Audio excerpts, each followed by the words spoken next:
Halo sahabatku, selamat datang kembali di channel kesayangan kita, Di Balik Rumah Tangga.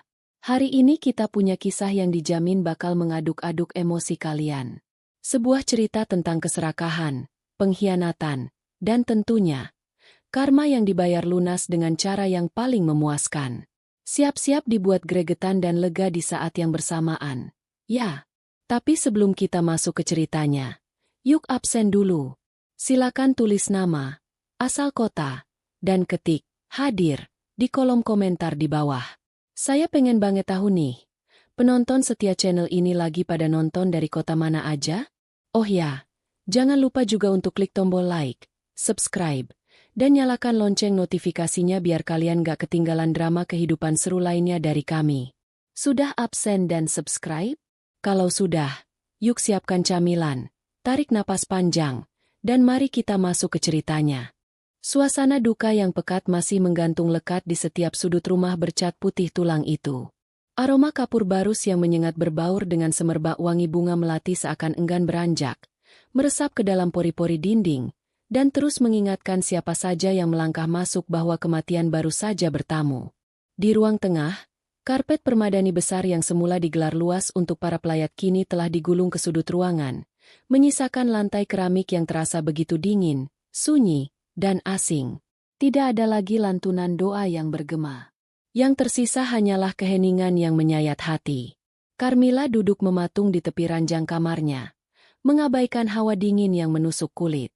Matanya sembab luar biasa, menyiratkan kelelahan batin yang tak terukur. Tatapannya kosong, lurus menembus bingkai foto sang suami, Subhi, yang kini tersenyum abadi di dalam pelukannya. Baru 3 hari yang lalu ia mengantar Subhi, cinta sejatinya, ke tempat peristirahatannya yang terakhir. 3 hari yang berjalan sangat lambat dan terasa seperti sebuah keabadian yang menyiksa, di mana setiap detik jarum jam yang berdetak seolah perlahan-lahan mengiris kewarasan Carmilla. Subhi adalah pria yang sangat baik, suami yang penuh kasih sayang, serta pekerja keras yang selalu berusaha memberikan yang terbaik untuk keluarga kecil mereka. Namun nasib berkata lain. Sebuah serangan jantung mendadak merenggut nyawa pria itu tanpa ampun, tanpa peringatan, dan tanpa sempat mengucapkan satupun kalimat perpisahan. Carmilla mengusap kaca pelindung bingkai foto itu dengan ibu jarinya yang bergetar hebat. Air mata yang ia pikir sudah mengering kini kembali menganak sungai di kedua pipinya. Jatuh menetes membasahi kerudung hitam yang masih enggan ia lepaskan. Ia belum siap. Ia benar-benar belum siap menghadapi kenyataan pahit bahwa separuh napas dan jiwanya telah pergi untuk selamanya. Di rumah ini, di setiap jengkal kamar ini, bayangan Subhi masih terasa sangat nyata. Kenangan demi kenangan berputar layaknya kaset rusak di kepala Carmilla, memaksanya untuk terus mengingat senyum tulus, tawa renyah, dan pelukan hangat pria pelindungnya itu.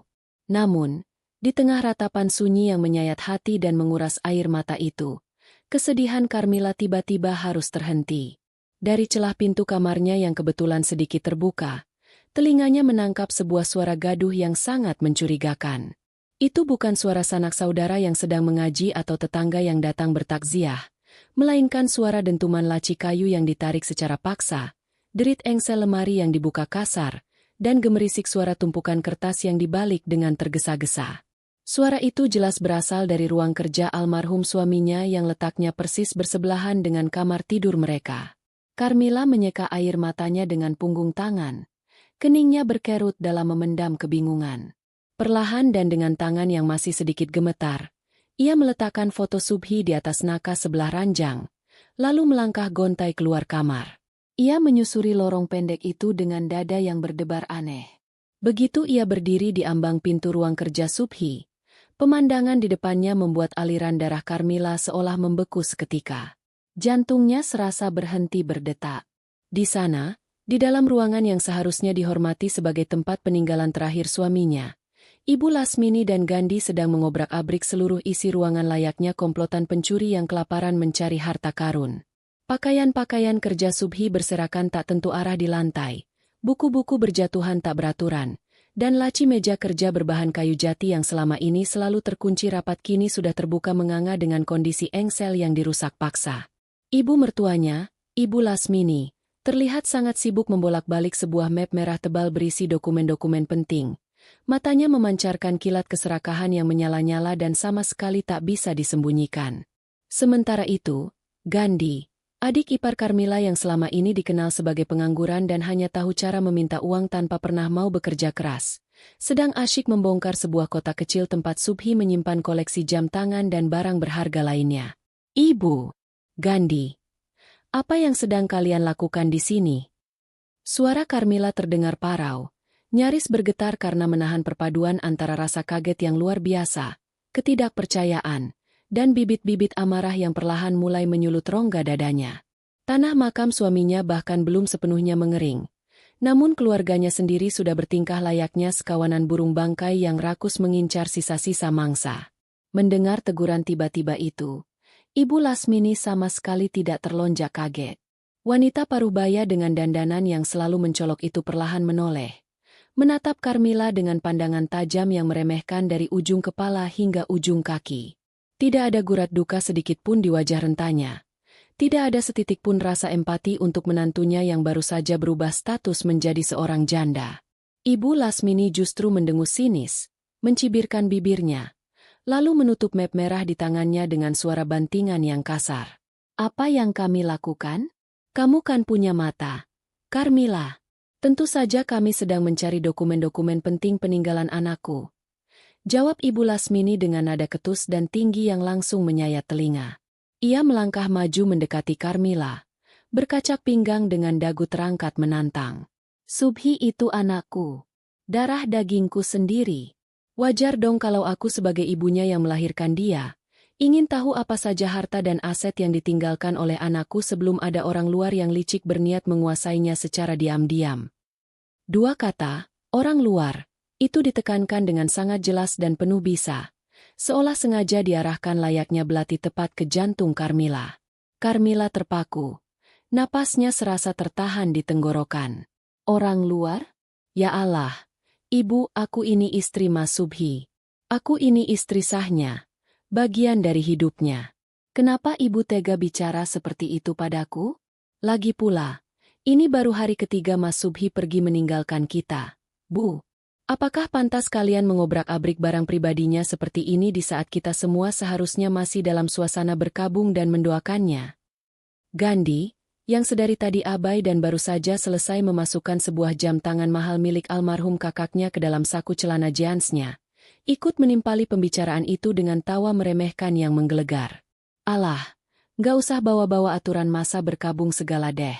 Mbak, yang mati ya sudah mati. Ikhlaskan saja. Yang hidup kan harus tetap makan, butuh uang, dan melanjutkan hidup. Mbak Carmilla gak usah sok suci dan sok menderita di depan kami.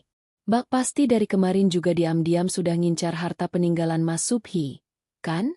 Makanya Mbak sekarang panik waktu lihat aku dan ibu duluan yang mengamankan ruangan ini. Gandhi, jaga bicaramu. Carmilla seketika meninggikan suaranya.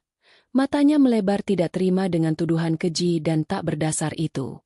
Aku sama sekali tidak memikirkan harta sedikit pun. Pikiranku, hatiku, semuanya masih penuh dengan duka kehilangan Mas Subhi. Aku tidak habis pikir bagaimana kalian berdua bisa sekejam dan sepicik ini. Mas Subhi itu kakak kandungmu, Gandhi, dan dia anak kandung ibu.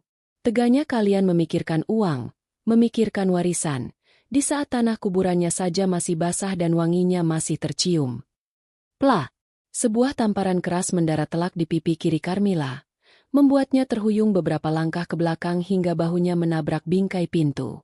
Rasa panas dan perih seketika menjalar di kulit wajahnya, meninggalkan bekas kemerahan yang tercetak jelas. Namun, rasa sakit di kulitnya itu sama sekali tidak sebanding dengan perih yang menghantam hatinya. Ibu Lasmini berdiri tegak dengan napas memburu naik turun. Matanya melotot tajam seakan ingin menelan Carmilla hidup-hidup. Tangannya yang dipenuhi cincin emas dan baru saja digunakan untuk menampar menantunya itu masih bergetar terangkat di udara. Berani-beraninya kamu menasihati aku. Dasar perempuan tidak tahu diuntung. Bentak Ibu Lasmini dengan suara melengking keras yang bergema memantul di seluruh penjuru rumah. Kamu pikir kamu itu siapa di rumah ini? Hah? Kamu itu cuma benalu. Cuma orang miskin yang beruntung karena dinikahi oleh anakku yang terlalu baik.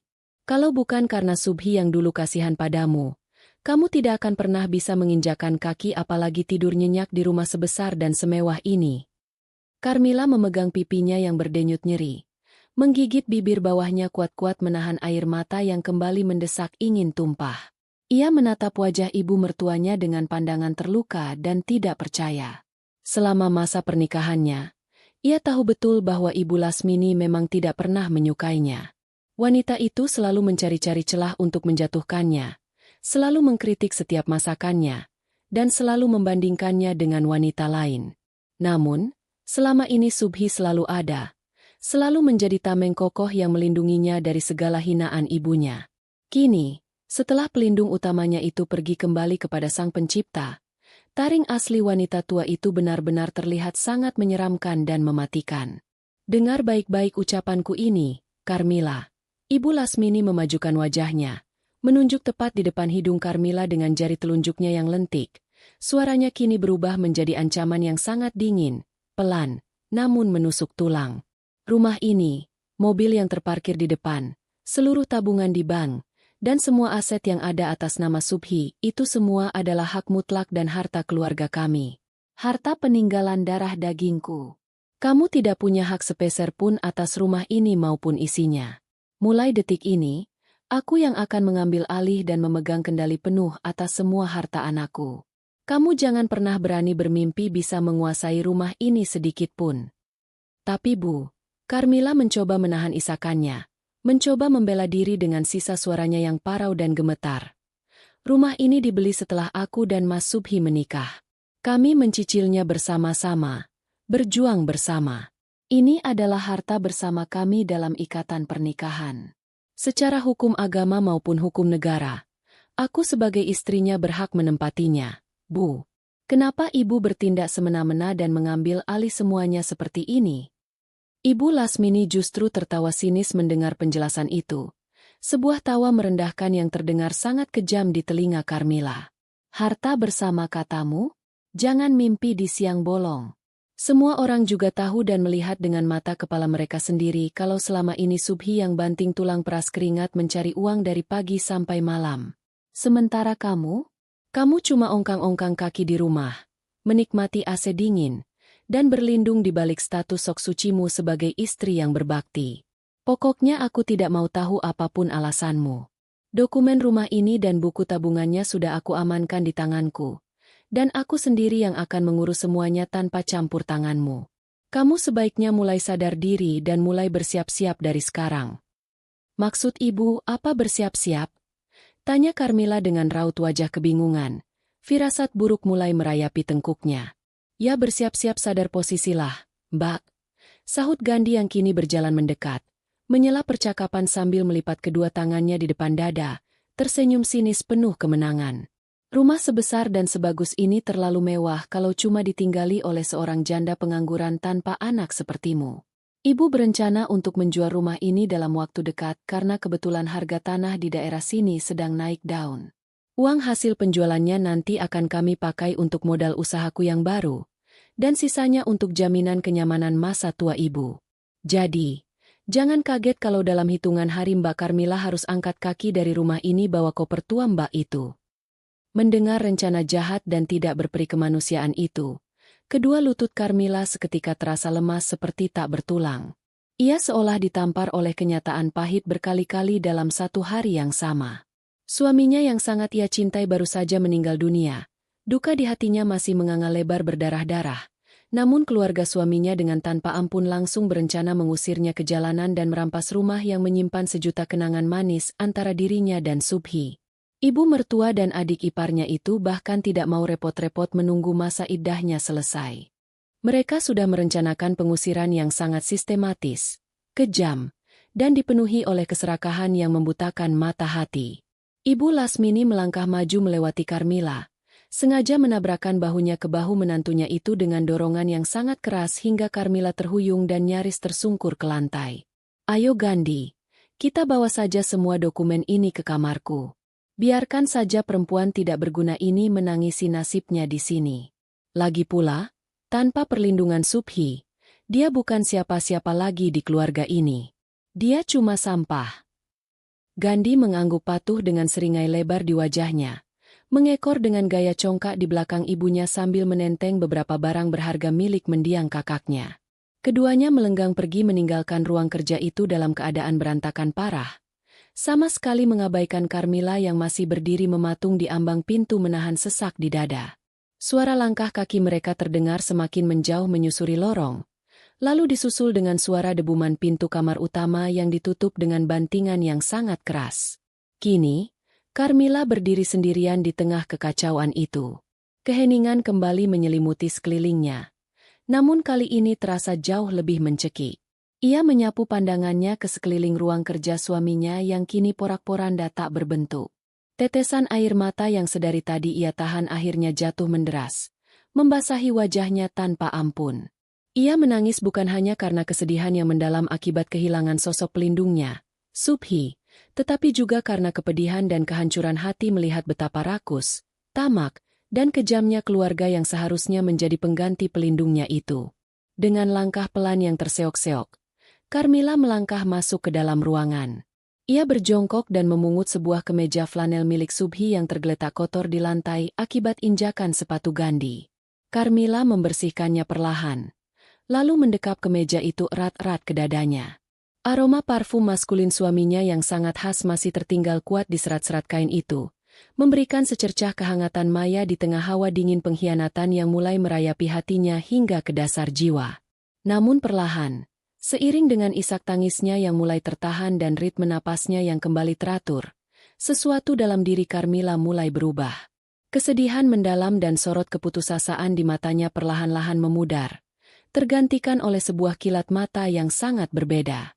Sesuatu yang selama ini terlelap jauh di dalam lubuk hatinya kini mulai bangkit merespons ketidakadilan ini. Ibu Lasmini dan Gandhi mengira mereka telah memenangkan pertarungan. Mereka mengira Carmilla hanyalah seorang wanita lemah, miskin, bodoh, dan tidak berdaya yang akan hancur lebur berkeping-keping jika diusir dari rumah ini tanpa sepeser uang pun. Mereka berpikir bahwa menyingkirkan janda malang ini adalah hal termudah di dunia yang bisa mereka lakukan. Carmilla perlahan bangkit berdiri. Ia mengusap sisa air mata di pipinya dengan kasar. Tangannya mengepal erat kemeja suaminya. Tidak ada lagi raut ratapan ketakutan atau kelemahan di wajah cantiknya. Bibirnya yang semula pucat pasi kini perlahan menarik sebuah senyuman tipis yang sangat sulit diartikan. Sebuah senyuman dingin, tajam, dan menyimpan sebuah rahasia yang teramat besar. Rahasia yang selama bertahun-tahun ia tutup rapat-rapat, bahkan dari Subhi dan seluruh keluarganya, demi menjaga ego dan harga diri suaminya sebagai seorang kepala keluarga yang mandiri. Silakan, ambillah rumah kecil ini jika itu memang yang sangat kalian inginkan, Bu. Bisik Carmilla lirih pada ruangan yang kosong, suaranya kini terdengar begitu tenang dan mematikan. Kalian tidak pernah tahu siapa aku yang sebenarnya. Kalian saling cakar demi merampas sebongkah debu, sambil membuang bongkahan permata yang ada di depan mata. Teruslah merasa menang hari ini. Bersenang-senanglah. Karena saat waktunya tiba nanti, aku sendiri yang akan memastikan bahwa keserakahan dan kesombongan kalian itulah yang akan menjadi liang lahat paling dalam bagi kalian berdua. Carmilla membalikkan badannya dengan anggun, meninggalkan ruang kerja itu tanpa sedikitpun berniat merapikannya kembali. Ia melangkah menyusuri lorong menuju kamarnya dengan punggung yang tegak lurus dan kepala yang tidak lagi menunduk. Badai besar memang baru saja datang menghantam kehidupannya dengan brutal. Namun alih-alih hancur tak bersisa seperti harapan ibu mertuanya, Carmilla tahu persis bagaimana cara berdiri kokoh sebagai penguasa di tengah badai itu. Ia kini bersiap untuk mengemas barang-barangnya, menyusun strategi dalam diam, dan memberikan balasan karma yang jauh lebih mematikan dari sekadar kata-kata. 1 minggu telah berlalu sejak insiden di ruang kerja itu. Ketegangan di dalam rumah tidak mereda. Justru semakin memuncak setiap harinya. Ibu Lasmini dan Gandhi semakin menjadi-jadi dalam menunjukkan kekuasaan mereka. Mereka sengaja membuat Carmilla merasa tidak nyaman, membatasi aksesnya ke dapur, bahkan mulai menyingkirkan barang-barang pribadi milik Carmilla ke teras belakang seolah-olah ia adalah orang asing yang sedang menumpang di rumah itu secara gratis. Carmilla menanggapi semua perlakuan tidak menyenangkan itu dengan kebisuan yang tenang. Ia tidak melawan, tidak berdebat, dan tidak menangis lagi. Setiap kali Ibu Lasmini mengeluarkan sindiran pedas atau cacian yang merendahkan martabatnya sebagai seorang janda, Carmila hanya tersenyum tipis, sebuah senyuman yang bagi Ibu Lasmini terlihat sangat menyebalkan dan misterius. Pagi itu, udara di dalam rumah terasa begitu berat. Carmila baru saja selesai merapikan beberapa dokumen pribadinya yang tersisa di dalam koper kecil. Ia sengaja tidak memindahkan barang-barang besar, membiarkan semuanya tetap berada di tempatnya agar tidak memicu kecurigaan lebih jauh. Ia sedang duduk di tepi ranjang saat tiba-tiba ponselnya bergetar di atas meja nakas. Sebuah notifikasi pesan masuk muncul di layar. Itu adalah pesan singkat dari nomor yang tidak ia simpan. Namun ia sudah sangat mengenali siapa pengirimnya. Ibu Lasmini, yang sedang berada di ruang tamu, baru saja mengetikkan pesan tersebut untuknya agar tidak perlu berhadapan langsung dan menanggung risiko melihat tatapan tenang Carmila. Carmila membuka pesan itu dengan jempol yang tidak bergetar sama sekali. Bunyinya singkat dan sangat lugas. Kemas barangmu sekarang, rumah ini sudah kujual. Hari ini pembelinya datang melihat kondisi rumah untuk terakhir kalinya. Jangan berani-berani menunjukkan wajahmu di hadapanku atau kau akan menyesal seumur hidup karena dipermalukan di depan orang asing. Sebuah senyuman tipis, hampir tak terlihat, tersungging di sudut bibir Carmila setelah membaca pesan itu. Bukannya merasa tertekan atau ketakutan, Carmila justru merasa beban berat yang selama ini mengganjal di hatinya perlahan terangkat. Ia sudah tahu momen ini akan datang. Ibu Lasmini dan Gandhi benar-benar telah terjebak dalam perangkap keserakahan mereka sendiri. Mereka sudah terlalu buta oleh bayangan uang hasil penjualan rumah, sehingga tidak menyadari bahwa keputusan yang mereka ambil adalah awal dari kehancuran mereka sendiri. Dengan gerakan yang sangat efisien dan tenang, Carmila menutup koper kecilnya, memastikan tidak ada satupun barang penting yang tertinggal. Ia sudah siap untuk pergi. Tidak ada lagi penyesalan, tidak ada lagi rasa sakit hati. Yang ada hanyalah sebuah kelegaan yang luar biasa. Carmila keluar dari kamar dengan menenteng kopernya. Di ruang tamu, Ibu Lasmini dan Gandhi sedang duduk dengan gaya angkuh di sofa utama, menyesap teh seolah mereka adalah pemilik sah yang sudah menang telak. Saat mereka melihat Carmila muncul dengan koper di tangan, tawa meremehkan langsung pecah dari mulut Gandhi. Ia merasa sangat bangga karena berhasil menekan menantu kakaknya itu untuk pergi tanpa perlawanan berarti. Ibu Lasmini membuang muka. Tidak sedikit pun berniat untuk menawarkan tumpangan atau sekadar bertanya kemana Carmila akan pergi. Baginya, menyingkirkan Carmila adalah misi yang tuntas dan ia tidak peduli apakah menantunya itu akan tidur di bawah kolong jembatan atau dimanapun setelah ini. Akhirnya sadar diri juga kamu, Carmila. Ucap Ibu Lasmini dengan nada ketus yang dibuat-buat, sambil melipat tangan di depan dada. Ingat. Jangan coba-coba kembali ke sini lagi. Rumah ini sudah lunas terjual kepada seseorang yang jauh lebih berkelas daripada kamu. Jangan harap bisa meminta bagian sepeser pun dari uang penjualan ini, karena ini adalah murni milik hak waris keluarga kami. Carmila berhenti sejenak di depan pintu utama. Ia menatap Ibu Lasmini dan Gandhi dengan pandangan yang tenang dan datar. Sebuah pandangan yang membuat kedua orang di hadapannya itu merasa sedikit tidak nyaman tanpa alasan yang jelas. Aku mengerti, Bu. Aku akan pergi sekarang. Terima kasih atas tumpangannya selama ini, meskipun aku harus mengurus semuanya sendiri setelah Mas Subhi tidak ada. Tidak usah banyak bicara, cepat pergi sana. Bentak Gandhi dengan kasar, mengusir Carmila seperti mengusir seekor anjing peliharaan yang tidak diinginkan. Carmila tidak menanggapi lebih lanjut. Ia membuka pintu rumah, menarik kopernya melewati teras, dan melangkah keluar tanpa menoleh sedikit pun ke belakang. Langkah kakinya mantap, tegas, dan penuh dengan kepastian. Di luar, sebuah taksi online sudah menunggu untuk menjemputnya. Ia masuk ke dalam mobil, meninggalkan rumah itu tanpa ada rasa enggan. Baginya, rumah itu hanyalah kumpulan batu bata dan semen yang kini telah kehilangan jiwanya setelah kepergian Subhi.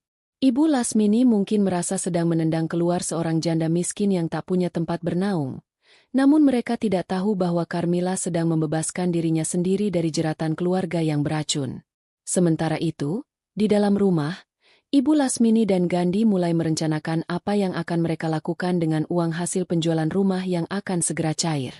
Mereka membayangkan kehidupan mewah yang akan mereka jalani, mobil-mobil baru, perhiasan, dan kebebasan finansial yang selama ini hanya bisa mereka impikan.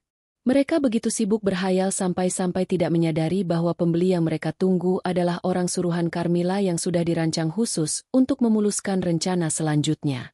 Mereka merasa telah berhasil menguasai segalanya. Padahal mereka sebenarnya sedang meniti jalan menuju titik nadir kehidupan mereka sendiri. Di dalam taksi yang membawanya menuju bandara, Carmilla mengeluarkan ponselnya. Ia membuka daftar kontak dan menghubungi satu nama yang sudah lama ia simpan. Pak Cipto. Ia menekan tombol panggil dengan tenang. Begitu sambungan terangkat, suara berat dan penuh wibawa dari pengacara kepercayaannya terdengar di seberang sana. Carmilla berbicara dengan sangat jelas dan terukur, memberikan instruksi terakhir mengenai proses jual beli rumah yang baru saja dituntaskan oleh Ibu Lasmini. Ia memastikan bahwa semua dokumen yang dipegang Ibu Lasmini adalah dokumen yang sudah ia siapkan agar Ibu Lasmini merasa memegang kendali penuh. Padahal secara hukum, posisi Carmilla jauh lebih kuat di balik layar melalui tangan Pak Cipto. Carmilla kemudian mematikan ponselnya dan memandang ke arah jendela mobil yang menyajikan pemandangan kota yang perlahan menjauh. Ia akan menuju Bali. Di sana, sebuah kehidupan yang jauh berbeda, jauh lebih mewah, dan jauh lebih tenang menantinya. Ia telah memutuskan untuk melepaskan beban emosional yang selama ini ia pikul demi menjaga martabat suaminya. Subhi memang pria yang baik, namun ia tidak pernah tahu bahwa istrinya adalah seorang wanita yang memiliki kemandirian finansial yang luar biasa. Selama ini, Carmilla menyembunyikan semua itu bukan karena ia tidak percaya pada suaminya, tetapi karena ia ingin melihat Subhi merasa berdaya sebagai seorang pria. Kini, setelah Subhi tiada, tidak ada lagi alasan bagi Carmilla untuk menyembunyikan siapa dirinya sebenarnya. Sesampainya di bandara, Carmilla bergerak lincah melewati kerumunan orang. Ia bukanlah seorang wanita yang tampak hancur oleh keadaan. Ia adalah seorang pebisnis yang dingin dan terhitung. Ia membeli tiket penerbangan kelas bisnis menuju Denpasar, Bali. Sambil menunggu waktu keberangkatan, ia duduk di sebuah lounge eksekutif, memesan segelas teh hangat, dan mulai memeriksa laporan keuangan melalui tablet yang selalu ia bawa. Di layar tabletnya, angka-angka kekayaan yang selama ini ia kelola melalui tangan Pak Cipto terlihat sangat fantastis. Kekayaan yang ia bangun dari kerja keras bertahun-tahun di bidang properti dan investasi, yang kini akan menjadi benteng sekaligus senjata baginya untuk melihat bagaimana karma bekerja di dunia ini. Ia memikirkan kembali Ibu Lasmini dan Gandhi. Mereka saat ini pasti sedang tertawa-tawa, merayakan kepergiannya dengan pesta kecil-kecilan. Mereka pikir mereka telah berhasil merampas semua miliknya. Betapa naifnya mereka. Mereka tidak sadar bahwa mereka baru saja memberikan apa yang dibutuhkan Carmilla untuk memutus hubungan selamanya dengan mereka. Setelah ini, tidak akan ada lagi tempat bagi mereka di hidupnya. Carmilla akan menutup bab kehidupan ini dengan rapat dan memulai babak baru di tempat di mana tidak ada satupun orang yang mengenalnya sebagai menantu miskin yang selalu dihina. Panggilan keberangkatan untuk pesawatnya terdengar menggema di seluruh ruangan lounge. Carmilla berdiri, merapikan pakaiannya yang terlihat sangat elegan meski sederhana, lalu melangkah menuju gerbang keberangkatan. Saat ia melangkah masuk ke dalam pesawat, ia sempat menoleh sejenak ke arah pintu keluar bandara, seolah sedang mengucapkan selamat tinggal terakhir pada bayang-bayang masa lalunya. Ia tidak lagi peduli pada nasib rumah itu atau apa yang akan dilakukan Ibu Lasmini dengan uangnya. Ia hanya fokus pada masa depannya.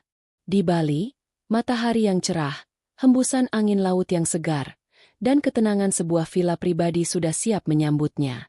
Di sisi lain, di rumah yang lama, Ibu Lasmini sedang sibuk membayangkan bagaimana ia akan merenovasi seluruh isi rumah dengan perabotan yang lebih modern dan mahal. Ia dan Gandhi sudah mulai mendiskusikan rencana investasi bodong yang ditawarkan oleh salah seorang teman Gandhi. Mereka yakin bahwa uang hasil penjualan rumah tersebut bisa berlipat ganda dalam waktu singkat. Mereka begitu terbuai oleh keserakahan sampai tidak menyadari bahwa kebahagiaan yang mereka rasakan saat ini hanyalah fata morgana yang akan segera sirna. Mereka adalah dua orang yang sedang menari-nari di atas api, merasa hangat tanpa sadar bahwa kaki mereka sedang hangus perlahan-lahan. Carmilla, yang kini berada di ketinggian ribuan kaki di atas permukaan laut, memejamkan matanya sejenak. Ia mencoba membayangkan wajah Subhi satu kali lagi. Ia tahu bahwa apa yang ia lakukan sekarang adalah jalan terbaik. Ia tidak ingin membalas dendam dengan cara yang kasar. Ia hanya ingin membiarkan keserakahan itu sendiri yang akan menjatuhkan Ibu Lasmini dan Gandhi. Ia hanya perlu menjadi penonton yang tenang dan elegan di saat yang tepat nanti. Pesawat terus melaju membelah awan, membawa Carmilla menuju masa depan baru yang jauh dari debu-debu masa lalu yang menyesakan. Baginya, setiap detik di udara ini adalah pembersihan dari rasa sakit yang selama ini ia tanggung. Saat mendarat di Bandara I Gusti Ngurah Rai, Carmilla langsung disambut oleh udara hangat Bali yang sangat familiar. Ia melangkah keluar dengan keyakinan penuh. Sebuah mobil mewah yang dikendarai oleh asisten pribadinya di Bali sudah menunggu di depan terminal. Carmilla masuk ke dalam mobil, merasakan kenyamanan jok kulit yang lembut, dan tersenyum tipis. Ia sudah sampai di rumah yang sesungguhnya. Rumah yang ia bangun dengan keringatnya sendiri. Rumah yang menjadi bukti bahwa ia adalah wanita mandiri yang tangguh. Mulai hari ini, tidak akan ada lagi tangisan di malam hari, tidak akan ada lagi hinaan yang harus ia dengar, dan tidak akan ada lagi orang-orang yang merendahkannya hanya karena mereka merasa lebih berhak atas hidupnya.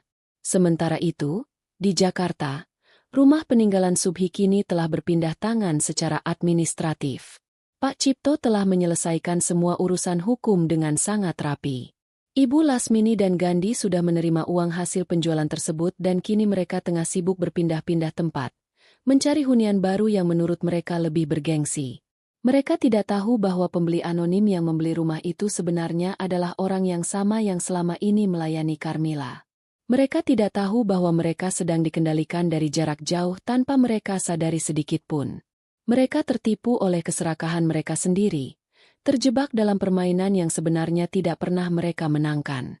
Carmilla sudah jauh meninggalkan mereka, sementara mereka baru saja memulai perjalanan panjang menuju kehancuran yang tak terelakkan. Villa mewah milik Carmilla terletak di kawasan perbukitan yang menyuguhkan pemandangan langsung ke arah laut lepas seminyak. Arsitekturnya bergaya modern minimalis dengan sentuhan tropis yang kental, dikelilingi oleh taman yang asri dan kolam renang tanpa batas yang airnya tampak menyatu dengan cakrawala.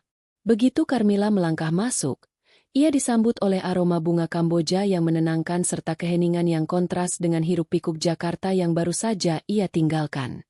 Di tempat inilah, untuk pertama kalinya setelah bertahun-tahun, Carmilla merasakan napasnya kembali lega. Ia tidak perlu lagi berpura-pura menjadi wanita lemah yang bergantung pada belas kasih keluarga mertuanya. Carmilla melangkah menuju balkon kamarnya yang sangat luas. Ia menatap matahari terbenam yang membiaskan warna jingga kemerahan ke seluruh permukaan air kolam. Di balik ketenangan wajahnya, otaknya bekerja dengan cepat menyusun langkah selanjutnya. Ia menghubungi Pak Cipto kembali, kali ini melalui panggilan video yang terenkripsi. Di layar ponselnya, wajah Pak Cipto tampak serius, memegang setumpuk dokumen yang telah ia urus.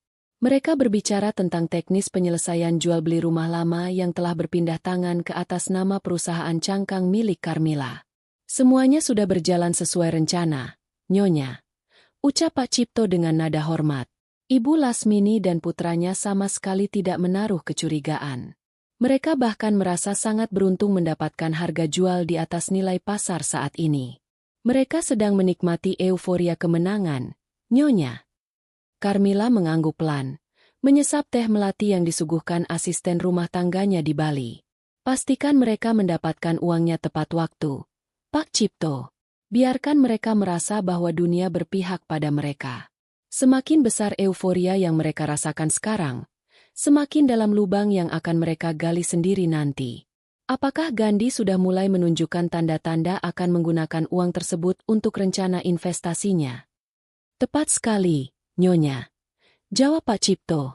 Informasi dari orang-orang di lapangan menyebutkan bahwa Gandhi sudah menjalin komunikasi intens dengan rekan-rekan bisnisnya yang meragukan.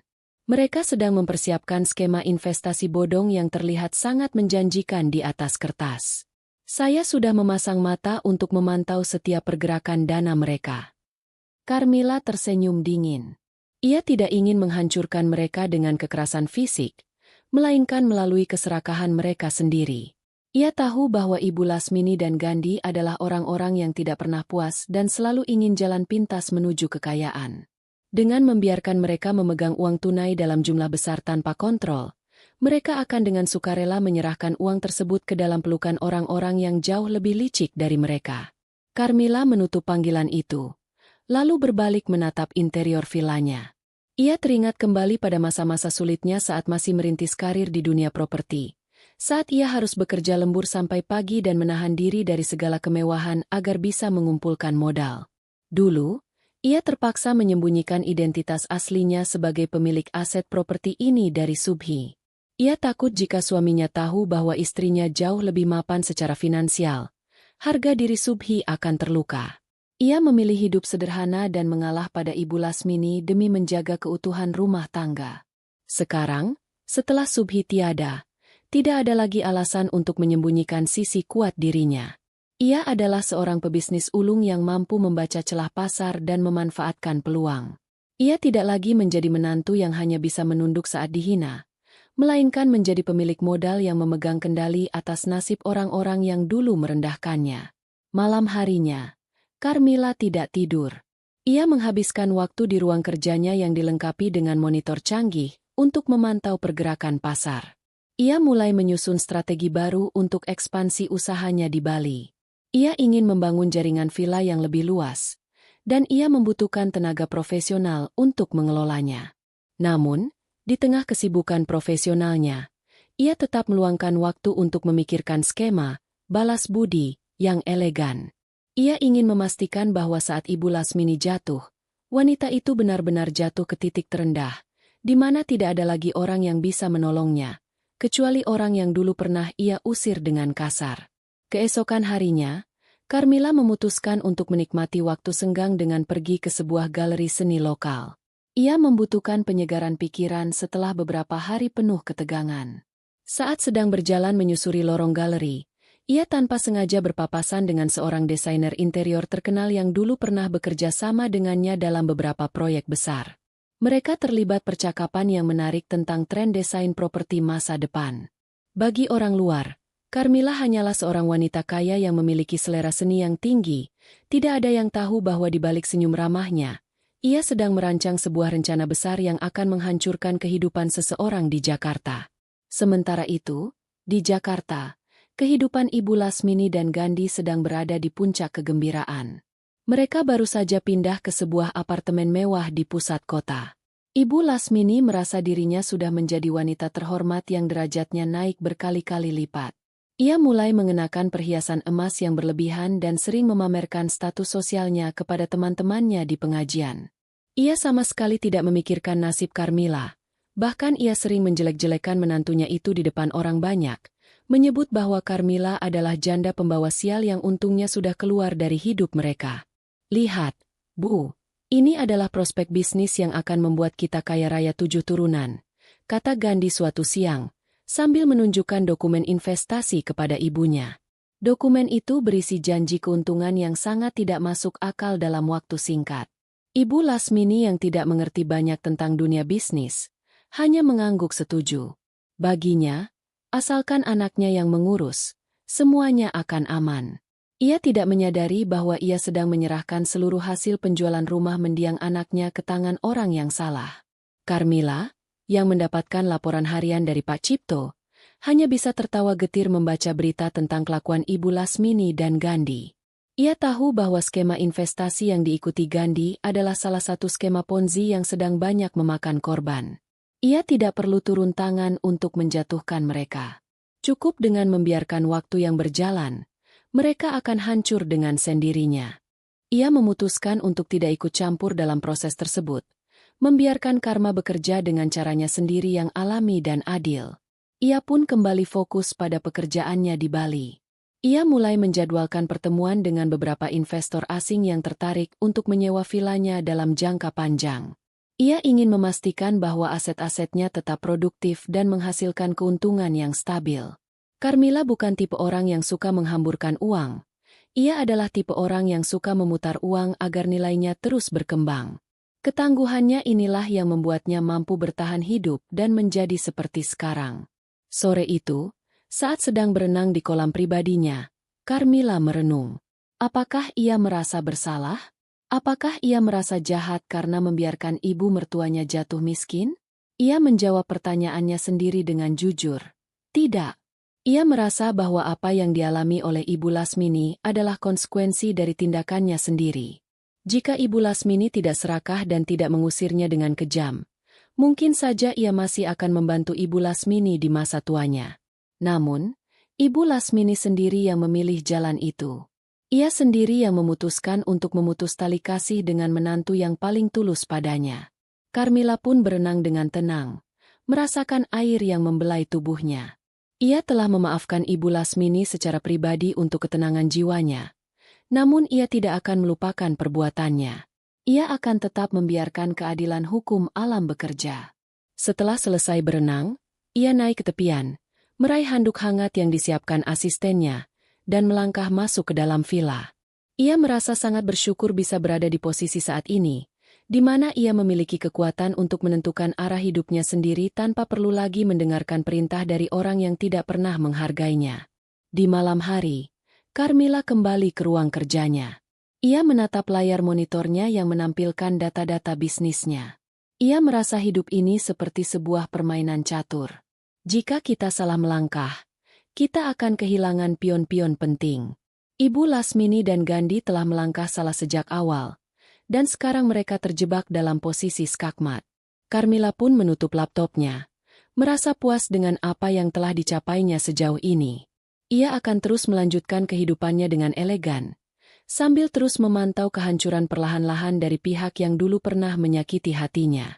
Besok akan menjadi hari baru, dan ia siap menghadapi segala tantangan yang ada, karena ia tahu bahwa ia adalah wanita yang mampu berdiri tegak di atas kakinya sendiri. Euforia kemenangan yang dirasakan Ibu Lasmini dan Gandhi di Jakarta benar-benar telah mencapai puncaknya. Apartemen mewah yang mereka tempati kini dipenuhi dengan perabotan baru yang mencolok mata, barang-barang branded yang menumpuk, serta suasana yang seolah-olah menyatakan bahwa mereka adalah kelas sosial yang baru saja naik kasta.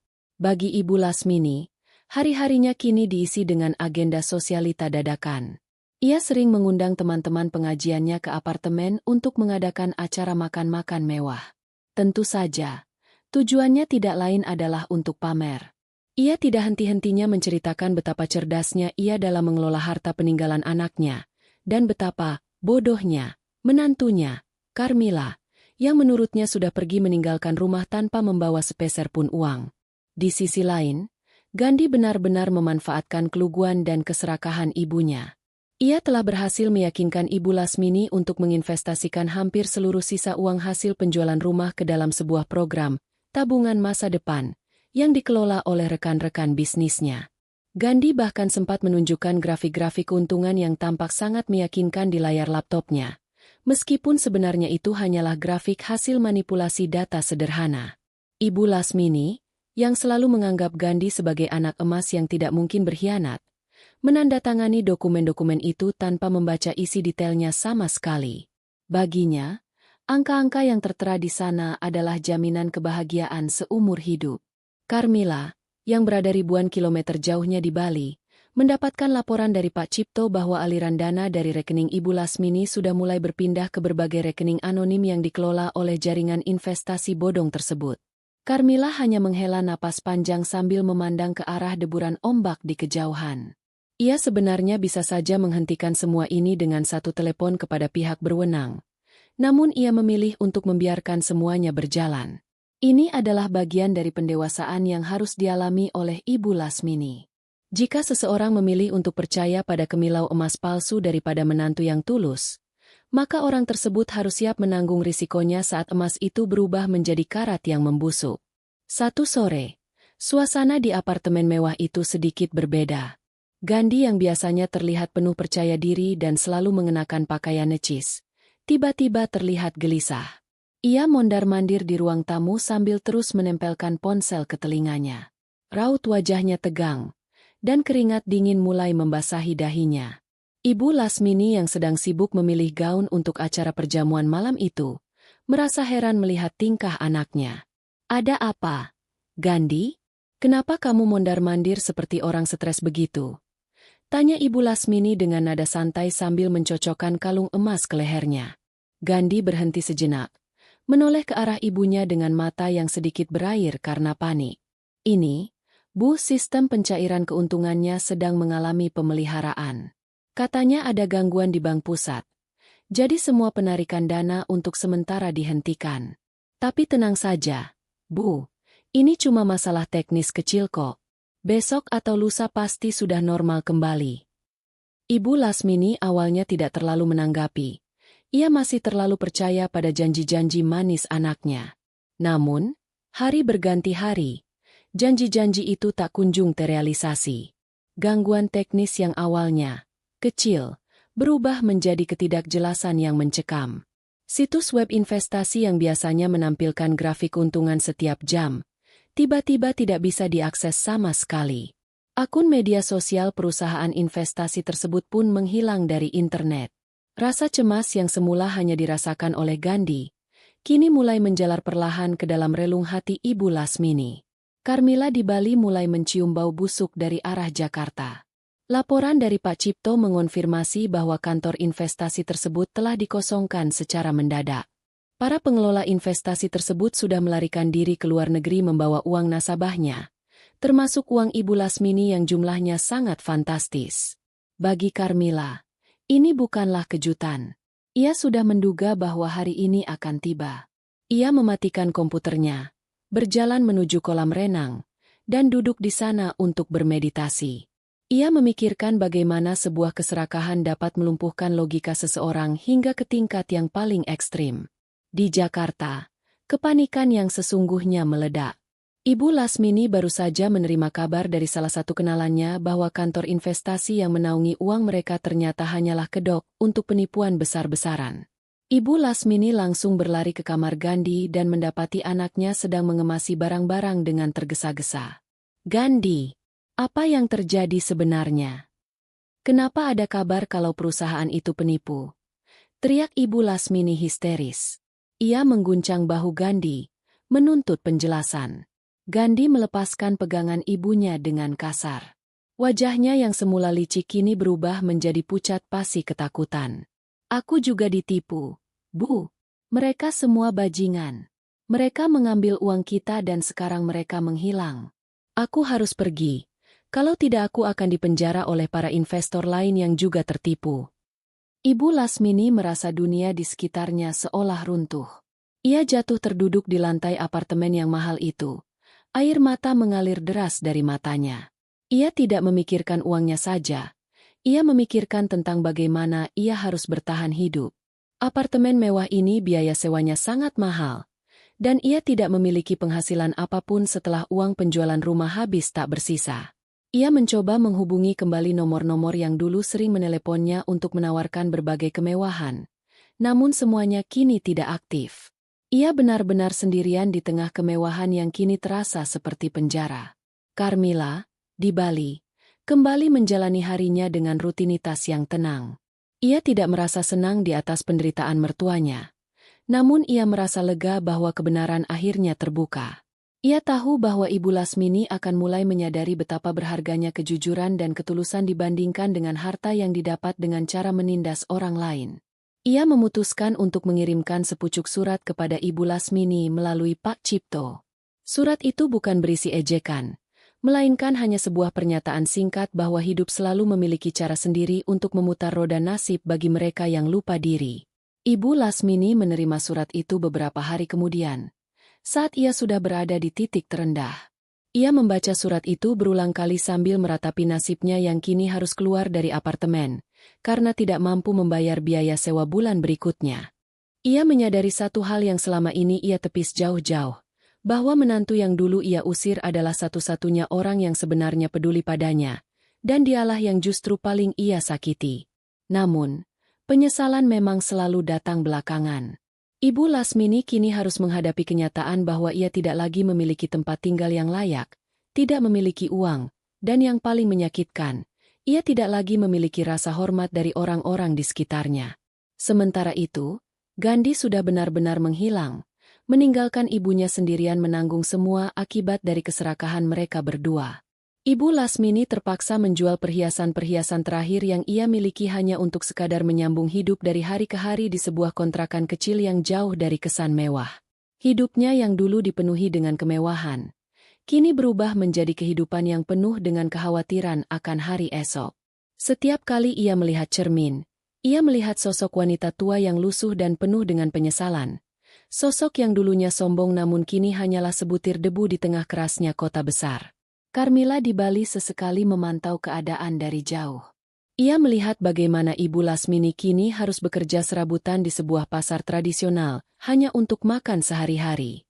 Ia melihat bagaimana wanita itu, yang dulu sangat angkuh dan selalu merendahkan orang lain, kini harus menundukkan kepala kepada siapa saja demi mendapatkan upah kecil. Carmilla tidak merasa perlu untuk membalas dendam lagi. Baginya, melihat Ibu Lasmini menjalani proses ini adalah balasan yang jauh lebih mematikan daripada kehancuran fisik atau harta. Ibu Lasmini sedang dipaksa oleh kehidupan untuk belajar tentang kerendahan hati dengan cara yang paling menyakitkan. Di Bali, Carmilla juga mulai merintis usaha baru di bidang kuliner tradisional yang ia kelola dengan melibatkan banyak masyarakat lokal. Ia merasa jauh lebih puas ketika ia bisa memberikan manfaat bagi orang lain daripada hanya mengejar keuntungan semata. Ia telah menemukan kedamaian yang sesungguhnya di sini. Ia telah memutus mata rantai kebencian dan memilih untuk fokus pada kebaikan. Ia tahu bahwa hidupnya masih panjang, dan ia ingin mengisinya dengan hal-hal yang bermanfaat, bukan dengan menyimpan bara dendam di dalam dada. Ia adalah Carmilla yang baru, wanita yang telah bangkit dari abu masa lalunya dan kini terbang tinggi menuju kebahagiaan yang ia ciptakan sendiri. Carmilla sering duduk di teras vilanya saat senja, menatap ufuk barat dengan perasaan yang tenang. Ia tidak lagi memikirkan apa yang telah terjadi di Jakarta sebagai beban. Ia telah merelakan semuanya.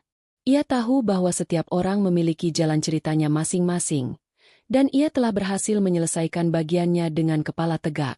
Ia pun mulai menyusun rencana untuk membangun sebuah yayasan kecil yang fokus pada pendidikan anak-anak kurang mampu di sekitar vilanya. Ia ingin memberikan kesempatan bagi mereka untuk memiliki masa depan yang lebih baik, sesuatu yang dulu mungkin tidak pernah ia bayangkan akan bisa ia lakukan. Ia benar-benar telah menemukan jati dirinya di balik segala rintangan yang pernah ia hadapi dalam hidupnya. Kehidupan Ibu Lasmini benar-benar telah terjungkal ke titik nadir yang paling menyakitkan. Kontrakan sempit dengan dinding yang lembab dan berjamur kini menjadi istana baginya. Tak ada lagi sofa empuk. Tak ada lagi pendingin ruangan, apalagi kemewahan apartemen yang sempat ia banggakan. Setiap malam, ia terlelap di atas tikar tipis sambil mendengarkan suara tikus yang berlarian di balik plafon rumah yang reot. Rasa lapar yang seringkali menyerang lambungnya di malam hari menjadi pengingat yang kejam akan kesombongan masa lalunya. Gandhi, anak emas yang dulu ia bela mati-matian, kini benar-benar hilang bak di telan bumi. Tidak ada kabar, tidak ada kiriman uang.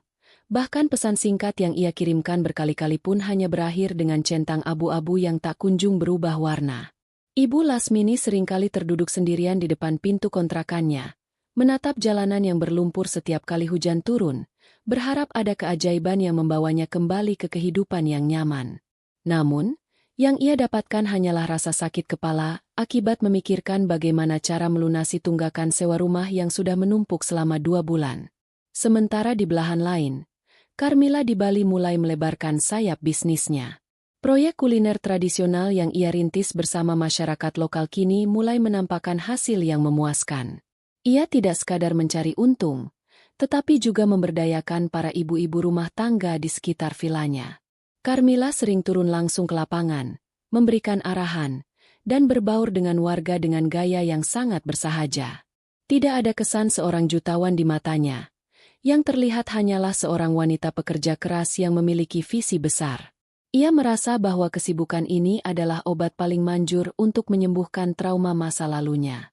Namun, di balik kesuksesan yang ia raih, Carmilla tetap tidak pernah benar-benar melupakan Ibu Lasmini. Melalui pengawasan jarak jauh yang ia tugaskan kepada beberapa kenalannya di Jakarta, Carmilla tahu persis bagaimana kondisi terkini mertuanya itu. Ia tahu bahwa Ibu Lasmini harus bekerja sebagai pencuci piring di sebuah warung makan kecil di pinggiran Jakarta demi menyambung hidup. Mendengar kabar tersebut, Ada sedikit rasa iba yang menyelinap di hati Carmila, namun ia segera menepisnya. Ia ingat betul bagaimana Ibu Lasmini dulu mengusirnya dengan sangat kejam di saat ia sedang terpuruk dalam duka atas kematian Subhi. Suatu hari, warung tempat Ibu Lasmini bekerja kedatangan tamu yang cukup ramai. Ibu Lasmini yang sedang sibuk mengepel lantai yang becek karena sisa tumpahan kuah makanan, tanpa sengaja tersenggol oleh salah seorang pelanggan. Air pel yang kotor pun tumpah ke kaki pelanggan tersebut. Bukannya meminta maaf, pelanggan itu justru memaki-maki Ibu Lasmini dengan kata-kata yang sangat kasar, menghina statusnya sebagai gelandangan yang tidak tahu diri. Ibu Lasmini hanya bisa tertunduk diam. Air matanya menetes di balik wajahnya yang kini penuh dengan guratan kelelahan. Ia tidak berani melawan. Ia tahu posisi dirinya sekarang bukanlah siapa-siapa. Penderitaan Ibu Lasmini tidak berhenti sampai di situ. Rentenir yang dulu pernah memberikan pinjaman kepada Gandhi mulai mencium keberadaan Ibu Lasmini. Mereka tidak peduli bahwa Gandhi lah yang meminjam uang itu. Bagi mereka, Ibu Lasmini adalah penanggung jawab yang sah karena dialah yang menandatangani semua dokumen pinjaman di bawah pengaruh bujukan anaknya. Preman-preman berbadan tegap itu sering datang ke kontrakannya, menggedor pintu dengan kasar dan meneriakkan ancaman yang membuat jantung Ibu Lasmini hampir copot. "Bayar utang anakmu, atau nyawamu yang jadi taruhannya," teriak salah satu dari mereka suatu sore. Ibu Lasmini hanya bisa meringkuk di sudut kamar yang gelap, menutup telinganya rapat-rapat sambil merapalkan doa-doa dalam ketakutan yang luar biasa. Ia merasa hidupnya kini tidak lebih berharga dari selembar kertas bekas. Tidak ada lagi perlindungan dari siapapun. Bahkan teman-temannya di pengajian dulu, saat melihatnya di jalanan dengan penampilan yang jauh dari kata mewah, lebih memilih untuk membuang muka atau pura-pura tidak mengenalnya. Pengalaman ini benar-benar menghancurkan sisa-sisa keangkuhan yang selama ini masih bercokol di hatinya. Di Bali, Carmila sedang mempersiapkan acara peresmian Yayasan Pendidikan Anak Kurang Mampu yang ia bangun. Ia mengundang banyak tokoh masyarakat dan juga rekan-rekan bisnisnya untuk turut menyaksikan momen bersejarah ini. Saat ia berdiri di podium untuk menyampaikan kata sambutan, Carmila teringat pada mendiang suaminya, Subhi. Ia berharap, dimanapun Subhi berada sekarang, ia bisa melihat bahwa Carmila telah berhasil melangkah maju dengan kepala tegak. Acara berlangsung sangat hikmat dan meriah, penuh dengan tawa bahagia anak-anak yang kini memiliki harapan untuk belajar. Carmila menutup acara dengan sebuah pidato singkat tentang arti memaafkan. Ia mengatakan bahwa memaafkan bukanlah berarti melupakan apa yang sudah terjadi, melainkan melepaskan beban dendam agar kita bisa melangkah ke masa depan dengan ringan. Tanpa disadarinya, kata-katanya itu adalah bentuk kedewasaan emosional yang luar biasa, hasil dari tempaan hidup yang sangat keras. Malam harinya, ia duduk sendirian di tepi pantai, menatap bulan yang bersinar terang. Ia merasa bahwa hatinya sudah benar-benar bersih, tidak ada lagi ruang untuk kemarahan, meskipun ia tetap pada prinsipnya untuk membiarkan setiap orang menanggung konsekuensi dari perbuatannya sendiri. Sementara itu di Jakarta, Ibu Lasmini sedang berada di ambang keputusasaan. Ia menerima ancaman terakhir dari para rentenir bahwa mereka akan menyita satu-satunya tempat tinggalnya jika utang tersebut tidak segera dilunasi dalam waktu 3 hari. Ibu Lasmini tidak punya jalan keluar. Ia tidak punya harta lagi untuk dijual, dan ia tidak memiliki sanak keluarga lain yang mau membantunya. Dalam kebuntuan yang luar biasa, ia teringat pada sebuah nama yang dulu sering ia hina dan ia usir dengan kasar. Ia teringat pada menantunya, Carmila. Sebuah rasa malu yang amat sangat membakar wajahnya saat memikirkan kemungkinan harus memohon bantuan pada Carmila. Namun, di tengah rasa malu itu, muncul secercah harapan kecil. Apakah mungkin Carmila masih memiliki hati untuk menolongnya? Pikiran itu terus berputar-putar di kepala Ibu Lasmini selama berhari-hari. Ia tidak tahu di mana Carmila berada. Yang ia tahu hanyalah Carmila sudah pergi jauh dari Jakarta. Ia merasa seolah-olah ia sedang menanti sebuah keajaiban yang mustahil terjadi. Ibu Lasmini pun mulai melakukan pencarian kecil-kecilan di internet, berharap bisa menemukan jejak menantunya itu. Dan melalui sebuah artikel berita tentang peresmian yayasan di Bali, ia menemukan foto wajah Carmila yang tampak begitu bersinar dan sukses. Ibu Lasmini terbelalak menatap layar ponsel pinjaman tetangganya. Ia melihat sosok wanita yang dulu ia anggap sebagai beban. Kini telah menjadi sosok wanita yang sangat berpengaruh dan disegani di Bali. Rasa sesal yang mendalam kembali menghujam hatinya. Ia membayangkan betapa bodohnya ia dulu telah membuang sosok sebaik Carmilla demi keserakahan sesaat. Namun, sekarang ia sadar, untuk menemui Carmilla dan meminta maaf, ia harus memiliki keberanian yang luar biasa, keberanian untuk menanggalkan seluruh ego dan harga dirinya yang tersisa. Ia pun mulai mengumpulkan uang receh dari hasil kerjanya mencuci piring, menabung setiap sen dengan tekad untuk pergi ke Bali. Ia tidak tahu apa yang akan ia katakan nanti saat bertemu dengan Carmilla. Yang ia tahu hanyalah ia tidak bisa terus hidup seperti ini, dibayangi oleh ancaman dan rasa takut setiap saat. Ibu Lasmini pun melangkah mantap, meski tubuhnya sudah renta, menuju stasiun bus untuk memulai perjalanan panjang menuju pulau yang menyimpan masa lalu yang sangat ingin ia perbaiki. Meski ia sendiri tidak tahu apakah kesempatan itu masih tersedia untuknya. Ia telah menempuh jalan yang sangat panjang dan penuh duri hanya untuk memahami arti dari sebuah ketulusan yang pernah ia sia-siakan. Perjalanan dari Jakarta menuju Bali dengan menggunakan bus antar kota antar provinsi terasa jauh lebih lama dan menyiksa daripada yang dibayangkan Ibu Lasmini. Tubuhnya yang sudah tidak lagi muda, ditambah dengan beban psikologis yang menyesakkan dada, membuatnya tampak 10 tahun lebih tua selama di perjalanan. Di sepanjang jalan, ia terus merenungi kebodohannya di masa lalu. Setiap guncangan bus yang ia rasakan seolah menjadi pengingat akan kerasnya kehidupan yang selama ini ia hindari dengan kesombongan. Ia tidak lagi membawa barang berharga, hanya sebuah tas kain berisi beberapa helai pakaian lusuh dan secercah harapan tipis yang ia simpan di dalam hatinya. Setibanya di Terminal Mengwi, Bali, udara pagi yang segar menyambutnya, namun Ibu Lasmini tidak bisa menikmatinya. Ia merasa asing, takut, dan benar-benar tidak berdaya. Dengan berbekal alamat yayasan yang ia dapatkan dari artikel berita, ia menumpang angkutan umum dari satu titik ke titik lainnya, bertanya kepada orang-orang dengan suara yang bergetar. Hatinya menciut setiap kali ia melihat orang-orang yang tampak bahagia di sekitarnya. Ia merasa seperti sosok hantu yang mencoba kembali ke dunia orang hidup. Ia sadar, penampilannya saat ini sangat jauh dari kata layak. Namun ia tidak punya pilihan lain selain terus berjalan. Sesampainya di depan gerbang yayasan milik Carmilla, Ibu Lasmini tertegun. Bangunan itu tampak megah, bersih, dan memancarkan aura kedamaian yang begitu kuat. Anak-anak kecil dengan seragam rapi tampak berlarian di halaman, tertawa riang di bawah pengawasan para guru. Ibu Lasmini berdiri mematung di luar pagar besi yang tinggi. Tangannya mencengkeram besi-besi pagar dengan sangat kuat. Rasa malu yang luar biasa kembali menyerang. Ia adalah orang yang dulu pernah mengusir pemilik tempat ini dengan kejam. Dan kini ia datang sebagai seorang pengemis yang membutuhkan belas kasihan.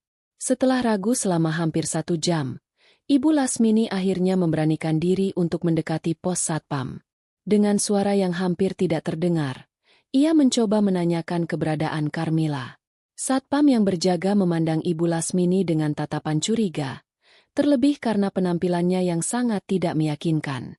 Namun, setelah beberapa kali memohon dengan sungguh-sungguh, Satpam tersebut akhirnya mengizinkan Ibu Lasmini menunggu di ruang tunggu kecil dekat gerbang. Di sana, Ibu Lasmini duduk dengan gelisah. Matanya tak lepas dari pintu utama gedung utama. Di dalam kantornya, Carmilla sedang meninjau laporan bulanan yayasan ketika asistennya masuk dan memberitahukan bahwa ada seorang wanita tua yang mengaku sebagai mantan ibu mertuanya datang berkunjung. Carmilla terdiam sejenak. Ia meletakkan pulpennya di atas meja dengan perlahan. Ia sudah menduga bahwa hari ini akan datang. Namun saat berita itu benar-benar sampai kepadanya, ia tetap merasakan desiran aneh di hatinya. Tidak ada amarah. Tidak ada pula rasa gembira. Yang ada hanyalah rasa iba yang sangat dalam. Ia menghela napas panjang, merapikan duduknya, dan meminta asistennya untuk membawa wanita tua itu masuk ruang tamu pribadinya. Saat pintu ruang tamu terbuka, Ibu Lasmini melangkah masuk dengan kaki yang gemetar hebat. Ia tidak berani mengangkat wajahnya. Ia bisa merasakan kehadiran Carmilla yang kini berdiri di depannya. Tampak begitu anggun dan berwibawa dengan pakaian kerjanya yang sederhana namun elegan. Saat Ibu Lasmini akhirnya mendongak, ia tidak menemukan tatapan kebencian di mata Carmilla. Ia justru melihat ketenangan yang luar biasa. Ibu Lasmini seketika jatuh bersimpuh di lantai, menangis histeris sambil memegangi ujung kaki Karmila. "Maafkan aku, Karmila, maafkan aku," isak Ibu Lasmini dengan suara yang parau. "Aku sudah jahat sekali padamu. Aku sudah mengusirmu, aku sudah merampas hakmu, dan sekarang aku menerima balasannya. Aku sudah kehilangan segalanya. Aku hanyalah seorang wanita tua yang tidak punya apa-apa lagi. Kumohon, biarkan aku berada di sini, atau setidaknya berikan aku pekerjaan apa saja agar aku bisa makan." Karmila tertegun melihat pemandangan di depannya.